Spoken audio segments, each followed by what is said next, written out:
Welcome to the Childcare Genius Podcast. Proud to be the world's #1 community for brilliant childcare leaders. Each episode will feature interviews with the brightest minds in the childcare industry to guide you into becoming a smarter business leader. Our hosts have opened 10 schools while raising 5 children. They are certified business coaches and are the top-selling childcare business book authors of all time. This episode is sponsored by Arleaf Childcare Insurance.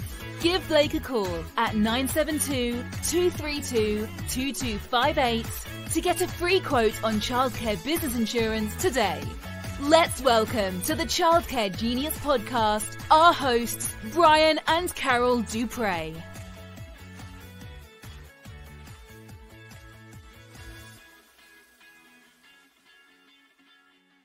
Welcome to episode 27 of the Childcare Genius Podcast. We're your hosts, Brian and Carol Dupre. So in February, wanted to bring you, it's February now, wanted to bring you one more power couple to add to the 5 couples that we presented to you last month. Yep. Last month, we interviewed 5 power couples, all building their childcare businesses together. But we had one more couple that we wanted to bring you who are amazing. It's not easy working with a spouse. We've loved interviewing these couples over the last 6 weeks. We hope you've enjoyed it too. So our guests on the podcast today are Doug and Karla McCurry from Palm Beach, Florida. When I started coaching them many years ago, their business was much smaller than it is now. They built a very large childcare business in Central Florida. Let's get Doug and Karla on the line. Hi, Karla and Doug. Welcome to the Childcare Genius Podcast. How are you guys doing today? Great. Good. Good to have you both on the podcast. And we're in Maine. It's 2 below zero here. How's the weather where you're at? Tell me a little bit about, because we're super jealous. So where you guys at? Well, I'm in Orlando area right now, and he's in the West Palm area right now. But it's probably about 80. Oh my God. 80 in February. Oh my God. That must get... You don't hurt your back shoveling sunshine there, do you, Doug? No, not at all. Carol, do you hurt your back shoveling snow? Yes, it's painful. We got about 2 feet of snow on the ground out here, 2 below zero, and it's brutal. But typical Maine winter. That's why we love it so much. We're excited to have you on the podcast today. I would love for people to know a little bit more about your schools. You're a great inspiration. You've been an inspiration for us. So first question, we want to know a little bit more. Just tell us a little bit about yourselves first. Just a little bit of background and a little bit about yourself. You want to start, Doug? Okay. I am an insurance agency. So my family has an insurance agency down here in Boca Raton, Florida. We've had it since 1984. So that was my full-time job.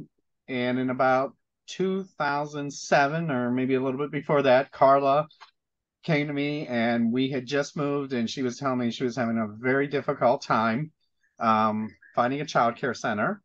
So I said, okay, I'll go find us one.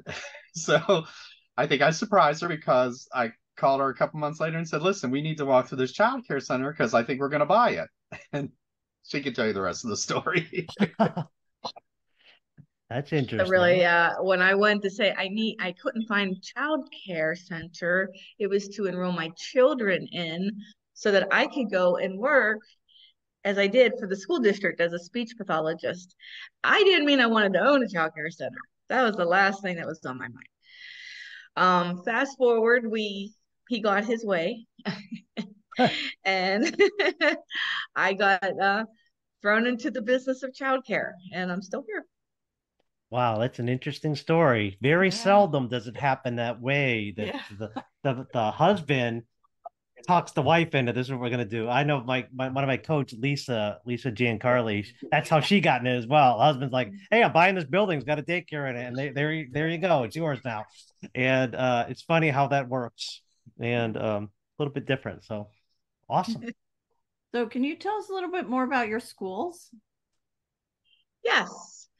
So we're in the West Palm Beach area. We have 4 schools 3 locations because we have 2 schools that are on 1 location. So 4 schools, 3 locations. They're only about 1.5 miles from one another. And we bought our first one in 2007. That was the one that had 2 schools on 1 location. Then our next school we got in 2015. Then our next location was 2019. And then we decided, I decided, I'm like, I'm tired of dealing with Palm Beach County. They're a rough county to deal with. I was getting burned out. And I said, I want to go anywhere in Florida but Palm Beach County. And so for our next location, so we decided, well, let's just look around. And we knew we didn't want to stay close. We wanted to bring our brand somewhere else. And we did. We found 2 schools in Lake County, which is just north of Orlando. We closed on those 2 schools December of this past year, 22. But while we were in the process of closing on those, the realtor called us and said, hey, by the way, there's 2 more schools in the same area, and the financing fell through for the couple. And hey, would you like to squeeze these in on your loan? We're like, sure, why not? Man, it's only 2 more schools. What makes a difference at this point? So we close on them on Friday of this week. So yeah, we doubled our capacity in less than 2 months in 3.5 hours from where we live. So it's been a roller coaster ride. Wow, that is an interesting story. Now you're going to have 8 schools and 3.5 hours away. So obviously you're probably in 2 different locations now, 3.5 hours apart. So the trick now is to make sure that you build it together. So let's talk a little bit about having your spouse as a business partner, because it's tricky. It's tricky having your spouse as a business partner. It might be easier if you're 3.5 hours apart. Actually, that might not be a bad idea. We can start looking in New Hampshire tomorrow. Just kidding. It's not easy. So how do you define your lanes of responsibility? And are you guys pretty good about staying in your lanes? Well, I usually take care of what I call the back office or financial side. So the educational side, I leave up to Karla. Classroom organization, all that, I leave up to Karla. I'm the guy that when they have these great ideas, I have to either rein them in or tell them, we can't do that right now. So sometimes I'm not the most popular guy, but that's the lane I usually stay in. Good lane. So the financial guy. Yeah. That's my lane. And I spend the money. So are you good at it, Karla? You're really yes, good at spending the money? Yeah. Really good at it. Yeah. Sometimes too good at it. Too good. So what do you do, Karla? So I basically I'm looking more at the operations, the whole operations, the vision of the company, the mission of the company. That's basically what I focus on. Making sure my values are being carried out. How do you stay connected, and so it's not all business? How do you separate the two? How do you find time? Do you go on vacation together? What's your secret of keeping the marriage good while having to be separate? Of course, you're new at the separation thing now, working together separately. But before, when you had your 4 schools and you're working in separate lanes, how do you separate work from personal life? Well, Doug loves to travel. You hear I say Doug loves travel. I didn't say anything about me loving to travel, but he loves to travel. So he books us airplane tickets and we go. Love that. Is it a surprise? Sometimes. Yeah, well, usually I'll mention it to her and then I'll be like, don't forget Saturday we're going to, the islands. And she's like, you didn't tell me. I go, yeah, we talked about it. You just weren't paying attention. Well, good. I'm sure, Karla, hopefully you're relaxing when you get there. Yeah, I'm relaxing. Yeah, I'm always a bundle, and I'm always a bundle of nerves. So, yeah, I'm relaxing as much as I can. Well, and when we can, we like to take the children with us. So if it's the summertime, they're usually available, so we can all get together. We go to a place where we can rent a house, so that we're not in separate hotel rooms. Our kids like the water, so we do a lot around the water. Good. Very important. And now that you guys are separated by distance a little bit as you build your businesses, to have that connection point again, and not let distance get in the way of that, because that could be a challenge. But it looks like you're navigating it, and I can't wait to check in Yeah. a year and see how you're doing. We I are. usually- We got a house, so that's helpful. Me and my executive director, because she's really the one. She's so gung ho on like getting all the schools together. So we're tackling this together up here, her and I. And so we have a house, and we stay here, and then we go back on Fridays and come back on Sunday nights. I'm gonna start to dwindle back soon. Once I can get we close on Friday, so I need at least another month or so to kind of hone in on everything, and then I'll probably start stepping back a little bit more. I like that. Sounds like you got a great plan. And then I usually go up Sunday with them, and then I'll come back Tuesday, and then I spend the rest of the week in West Palm. Sounds like you got it together, and a good plan. And I can't wait to see where you guys head. I remember working with you on your 4th location a couple years ago, and to see where you are in just a couple short years later, it's incredible growth. Yeah, it was fast. When we look at 2 of the locations, we bought our first location we bought in 2007, and we all know what happened in 2008. Yep. We didn't feel that recession in Florida till about 2010, 2011. Then it hit us hard here. The last location we purchased in West Palm Beach, we purchased in 2019, and we all know what happened March 2020. So Yes. we've had our challenge. So what's going to happen next year now? We'll be done. Hopefully nothing. If you made it through all that, you can make it through anything. Oh my That's God. what I say. Yes. Yeah, I mean, we made it through the Great Recession and a pandemic. Yep. And the great hiring crisis of 2021 and 2022. You've made it through that too. Yeah. Things Yes. can only get better. Unfortunately, that's not over. And you're in a good state to do business in. One of the best states to have childcare Yes, centers is in Florida. And I'm jealous of no state income taxes. Jealous because I sure pay a whole lot up here in Maine. But both the governor and the county of Palm Beach was very favorable for businesses during the pandemic. Oh, absolutely. they- which helped you get through it quicker and survive. Oh, it sure did. Yeah, certain states really fared a lot better than others, that's for sure. And I coached a lot of clients in some of those states that shut down for months and months and months, and it was devastating. And it's still reeling from those bad decisions as well. So it's good. Where do you see your business in 10 years? So in 10 years, I'm hoping to definitely have slowed down, not looking to expand. You're going to get a different answer from him probably. And slowing down and really like sitting back and just taking it in. I don't know if my children want it. I mean, I already have 2 grown children and they don't want it, at least as of now, they don't. In 10 years, I want to be slowing down. But let's see what Doug has to say. No, I agree. Within 10 years, I think we'll need to start making those decisions on how do we exit. Hopefully, we'll have a few more schools within that 10 years. I know Julie has given us some options on some exit strategies. I would like the kids to take it over. I would prefer them to take it over. But if they don't, then yeah, we're definitely going to have to look at maybe some other options.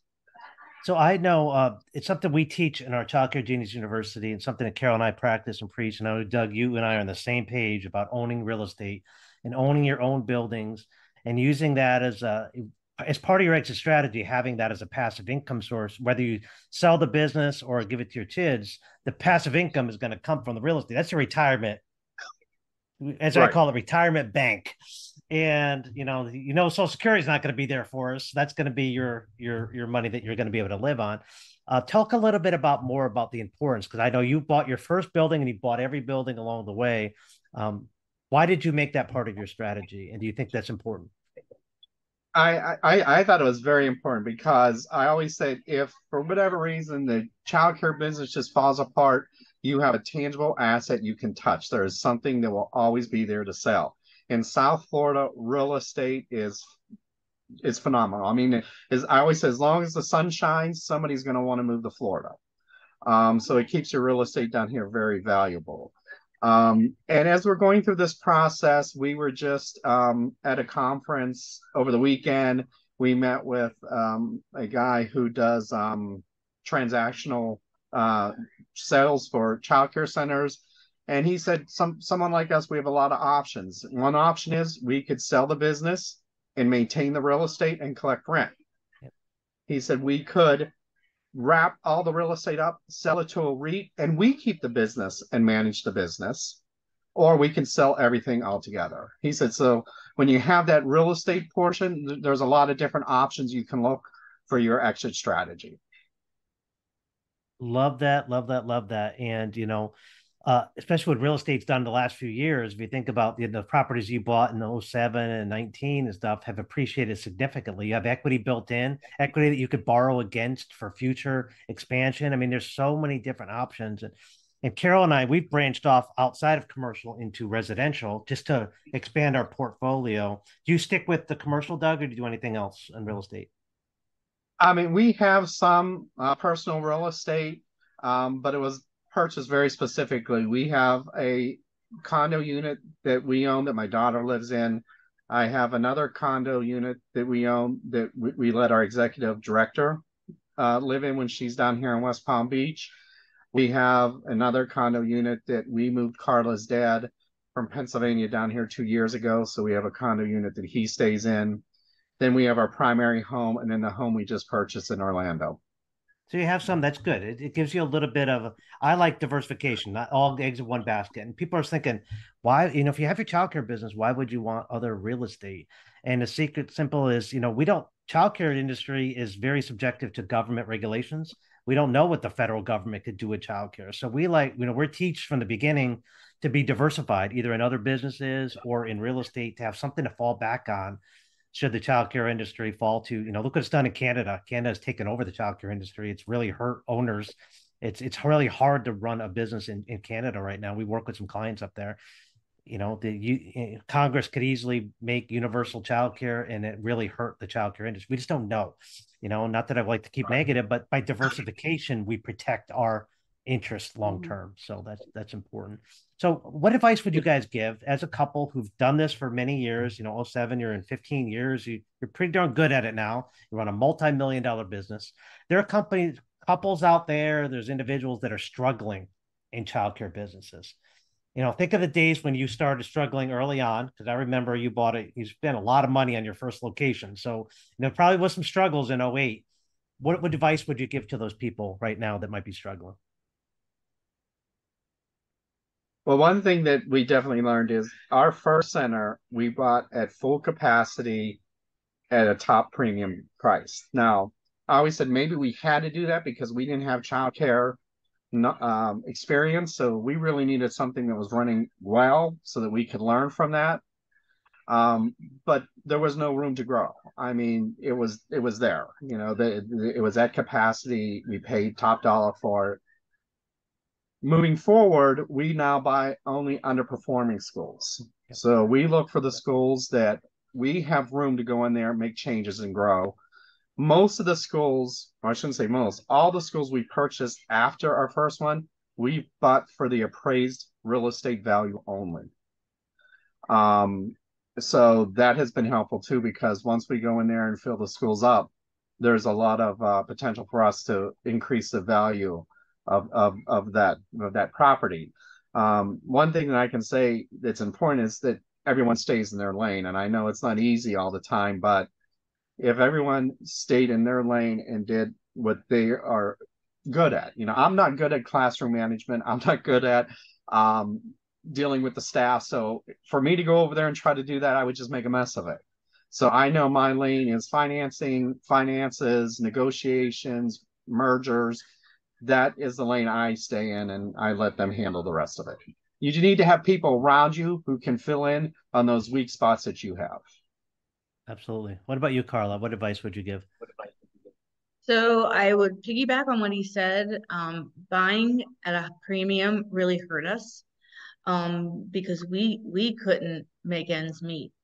And we've learned, you know what, you don't need to look for pretty. You get in there and there's a lot of back end work of it, but I'm not afraid to work. Like I work hard. So I'm not afraid to go in there, put in the extra hours, but then I can sit back later and um look at my vision explode, right? I also look at it as though it's an underperforming school and I'm bringing value to the children and to the families, when I come in there. So that's, I think, a big thing is the cost of what you're getting into. Sometimes we see that shiny object and we just want to jump at it. I know I can be that way. And really thinking through it. And then the other thing is you have to realize what you personally want to do in that business. Do you want to be an on-site owner, or do you want to be more of that managing visionary person? At first, I wanted to be the on-site owner. And I realized that when I got in there, it was too much. It was swallowing me. And not that I couldn't handle the job, but I have more than that job to do. So really, if you can get yourself somebody who has the same vision as you, the same that drive as you, put them in charge and you be more of that managing visionary person. And you let them say, you tell them this is what I want, and they go do it. That was a key point that I learned when I got myself out of working in the business. I saw more growth and I became more relaxed. So like right now I'm in my business because we just purchased, but I won't be that way forever. It's only gonna be for a few months and then I'll be able to like get back into my life again. Those are really important. The thing that saved us is when I found coaching. And when I found coaching and I joined a mastermind group, that was huge because you saw what other people were going through and you realized you weren't alone. And you saw it working for others. So it kind of gives you that courage to go do it on your, okay, if they can do it, I can do it. And yeah, those are probably my three main. I love Thanks. that, Karla. Love that. Love that. Especially talking about a lot of people overpay for their first school. We did. It's just one of those things you don't know. You don't know how to negotiate a lease. You don't know how to negotiate a purchase. You get emotions tied into it because you have an emotional thing. It's your first one. You don't know what you're doing. And I've seen it time and time again. And a lot of times sometimes the business fails because of those poor decisions, but it doesn't mean that childcare is not the industry to do. And the secret is to learn from those mistakes. Another secret is if you're looking to open a childcare center, get coaching before you go to the first one and have somebody work the numbers. That's something we do at Childcare Genius. We go over the numbers with somebody. I'm actually helping 3 or 4 people right now on their next location. And there was a couple we had in our podcast a couple of weeks ago, Noah and Jennifer. They were reviewing a location with me, and I told them to pass on it. And the second they did, another one opened up within a month. They found a better location with twice the profits. So it's just sometimes you got to get emotion out of it, and a third party can do that. And bouncing it by other people. And that's the power of a mastermind, like you said, Karla. Yeah, it was a huge help for me. It just opened my mind, my brain, and it helped a lot. Yeah, for sure. That's amazing. And yeah, I remember looking at your numbers from your first deal, and I was like, wow, that's a lot of money for your first deal. And you talk about it in a book that I wrote, and I featured you guys in there, and I was like, wow, that's a lot. And it's amazing that you did it. But if you wouldn't do that deal today, I know you wouldn't. You'd pass on that. So it's a lesson learned, but yet you made a lot of money from that transaction by learning experience. Experience sometimes Right. expensive teacher, but you learned it and you've made a lot of money from that just by a learning experience for sure. Just to give you an idea, Brian, the 4 schools that we purchased up in Lake County were $1 million less than I paid for that first school in West Palm Beach. Yep. Wow. And the profit potential is probably 4 times greater.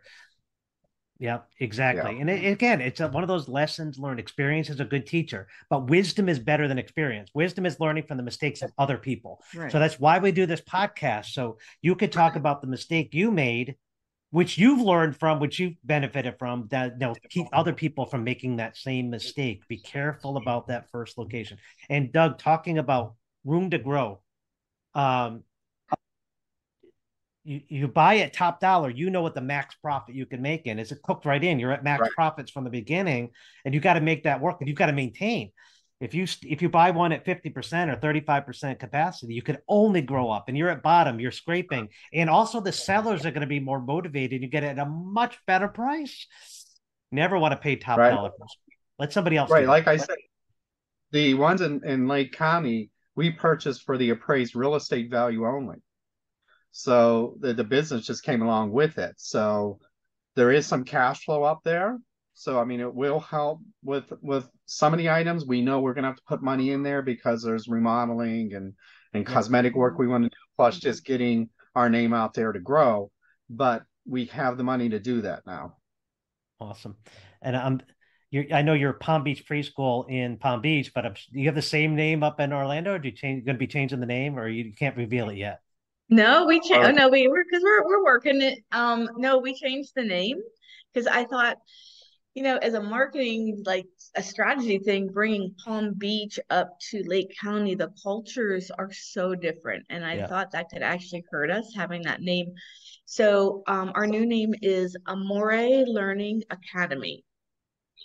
Wow. So I chose that name because it goes with my maiden name, which is Amoroso.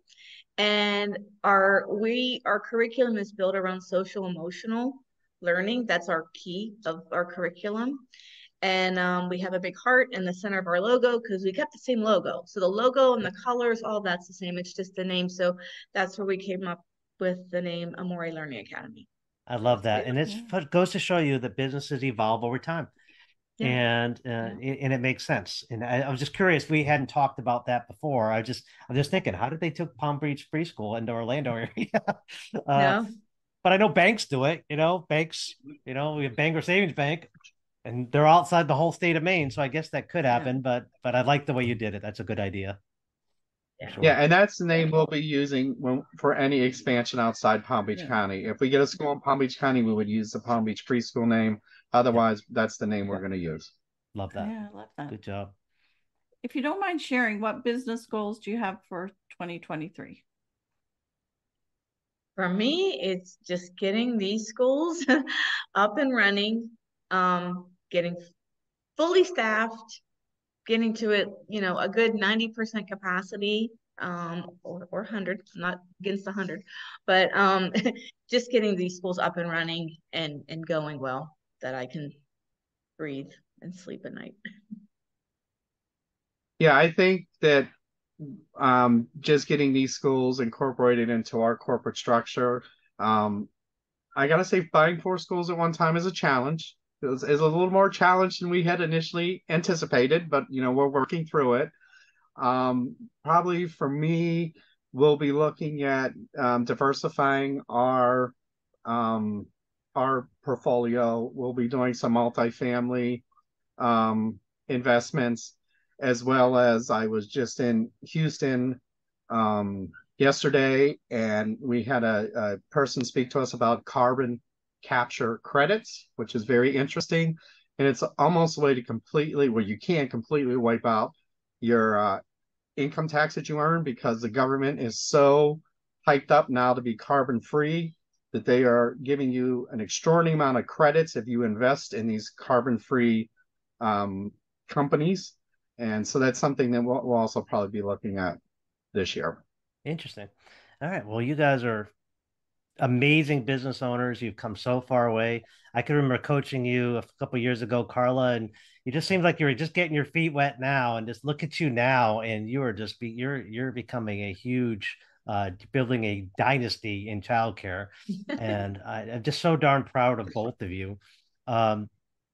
Is there anything you want to say to somebody out there that who's maybe thinking about hiring a coach? What advice would you give them, Karla? I would tell them, bite the bullet and do it. It's scary because it can be expensive for the coaching, but that coach gives you, he or she can see into you more than you can see into yourself. And they're there to help guide you, give you that advice. It's worth it. It really is, especially if you're struggling. I know when we first joined our mastermind coaching group, Doug was like, absolutely not. I'm like, okay, it's that, or we are gonna go under. Like we got to do something. And he always says it was the best decision I made. Yeah. Yeah. So, But yeah, just to go on about the coaching. So I always make a joke with people. I say, do you know how people go to Las Vegas and say, I bet the house? When we bought our first school, I did. I had a lien on every asset I own. My 401k, Carla's 403b, our home, everything was on the line.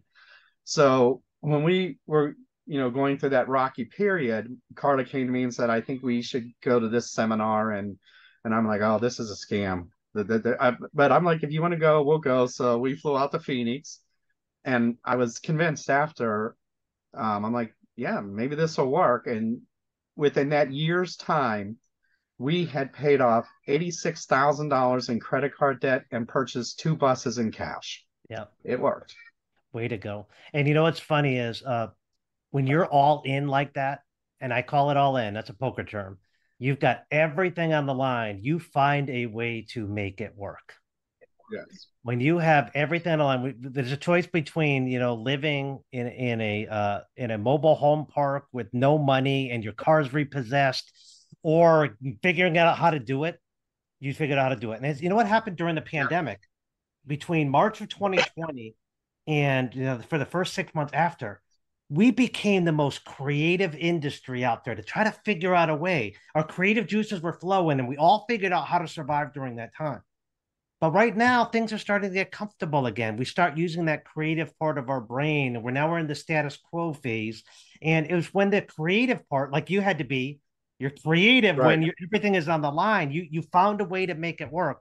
I wish more people would be in that creative phase all the time. And I think that's what happens when you have a coach. It helps you to stay in that creative mode because they're making you think of things you wouldn't normally think of, using parts of your brain you wouldn't normally be doing.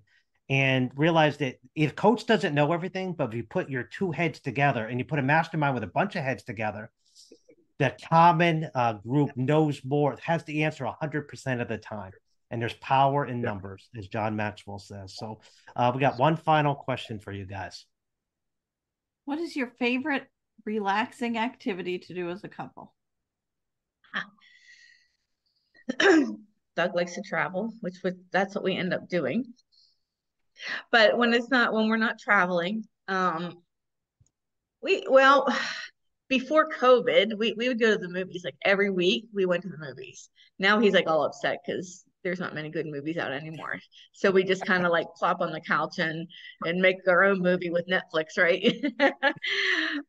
Or one of those Hulu, whatever it is. So it's just kind of, I think for me, I like to be at home. It's just us in the house. It's quiet. And for me, that's relaxing. And he likes to travel. So we do both. So tell us about the travel, Doug. What do you like about it? As I say, I probably have 2. I love to travel. So I like to see new things, just experience new things. I'm adventurous, so I'll try anything. And probably the second thing I would say we like to do is go out to eat. So movies, we really enjoyed the movies, but since the pandemic, there's been no really good movies out, so that's been tough. Yeah. Did you see Top Gun? Is that a good movie for you? No, I didn't see that one. But I'll probably wait till that either comes on one of those Netflix or Hulu. I'm a big horror fan, so I did go see the Halloween when it came out. But those are the type of movies You and my daughter both. My daughter loves those kind of movies. Not me. Yeah. I don't like to be scared when I go to the theater and then I see things in my house moving around and it freaks me out. I was like, why are you setting the house alarm? Because you never know. Jason could be outside. Yeah, those are my movies. Well, guys, it's been an absolute pleasure. Karla, it was so great. We run into both of you in Utah a month and a half ago. And all of a sudden I'm sitting there eating breakfast and somebody comes behind and gives me a hug from behind. I'm like, okay, who is this? And I was like, I haven't seen you in so long. It was so good to see you. And it was we love great catching seeing up. you, Brian. I miss you. I do. I missed you great too. seeing you. And I was, you know what, Karla, I want to get you on our podcast. Once I heard of all your success and what you've been doing, so darn proud of each one of you. You were a joy to coach, and we're always here for you should you ever need us. We want to thank you for coming on Child Care Genius podcast today and sharing your amazing wisdom with our huge audience, the 2.3 million people that listen to this show every week. Thank you, Brian. Thank you, Carol. Thank you. Thanks, guys. Have a good rest of your day. Bye. They have built an amazing business. I know, 8 locations. When I started working with them, they had 3. And it's been such great to see a transformation, and they've worked together as a team. Actually learned a lot from Doug on the financial side over the years, and they've been a great couple to coach, and just a joy. I just love them so much. If you ever need help in your childcare business and you would like a free coaching call with me in any area of your business that you're struggling in, go to our website at childcaregenius.com, and under the coaching tab, select a free coaching call button, and you're guaranteed to come away with 2 or 3 things you could take action on right away in any area that you're struggling in. And we want to leave you with a few thoughts. Are you happy with your current business size, or do you want to expand? If you want to expand your business, do you know what the first step is? So email us at info@childcaregenius.com, and we can help you. We've worked with hundreds of owners on expanding their businesses. Yeah, and it's a good time now to expand or grow a business or even start a childcare center. We could help you with that. As you saw in the interview, sometimes if you do it on your own, you can overpay, and you overpay significantly and make mistakes and almost sink your business. And it's good to have a coach walk through those numbers with you and help you every step of the way, and we could do that for you. So this concludes episode 27 of the Child Care Genius podcast. Thank you for taking time out of your busy life to spend a little bit of time with us. And just a reminder to hit the subscribe button so you won't miss a future episode of the Child Care Genius podcast. We'll see you next week. Bye. Thank you for listening to the Child Care Genius podcast. If you enjoyed the show, please do us a favor and hit the subscribe button so you don't miss a future episode. Don't forget to visit our website at childcaregenius.com to see a list of services we offer to help grow your childcare business. Until next time, thank you for being a part of the Child Care Genius community.